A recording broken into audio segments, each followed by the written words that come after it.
Praise the Lord. மறைப்பொருள் ஆசிரியர் can Stephen.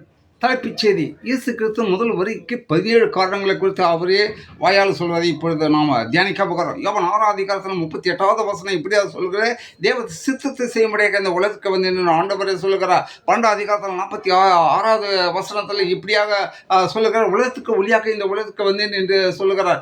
யோவான் 12 அதிகாரத்தில் 47வது வசனம் இப்படியா சொல்லுங்க, உலகத்தை ரட்சிக்க முடியாக இந்த உலகத்துக்கு வந்தேன் என்று ஆண்டவர் சொல்லுகிறார். யோவான் 16ஆம் அதிகாரத்தில் 33வது வசனம் இப்படியாக அவங்க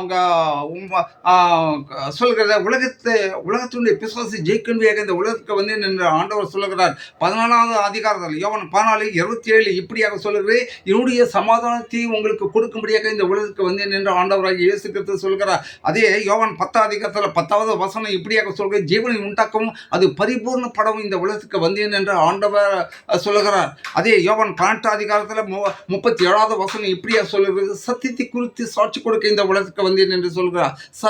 சத்தியமாவது என்னவென்று கேட்டால், யோவான் 14 அதிகாரத்தில் 6வது வசனம், அவர் தான் சத்தியம். அந்த சத்தியத்தை குறித்து அவரே சாட்சி இந்த உலகத்துக்கு கொடுக்கும்படியாக இந்த உலகத்துக்கு வந்தேன் என்று ஆண்டவர் சொல்கிறார். யோவான் 9ஆம் அதிகாரத்தில் 39வது வசனம் இப்படியா சொல்கிறது, நியாயத்தீர்ப்பு கொடுக்கும்படியாக இந்த உலகத்துக்கு வந்தேன் என்று ஆண்டவராகிய இயேசு கிறிஸ்து சொல்கிறார். மத்திய 10ஆம் அதிகாரத்தில் 34வது வசனத்தை, பட்டத்தை இந்த உலகத்துக்கு அனுப்பும்படியாக இந்த உலகத்துக்கு வந்தேன் என்று சொல்கிறார். பட்டை என்பது என்ன?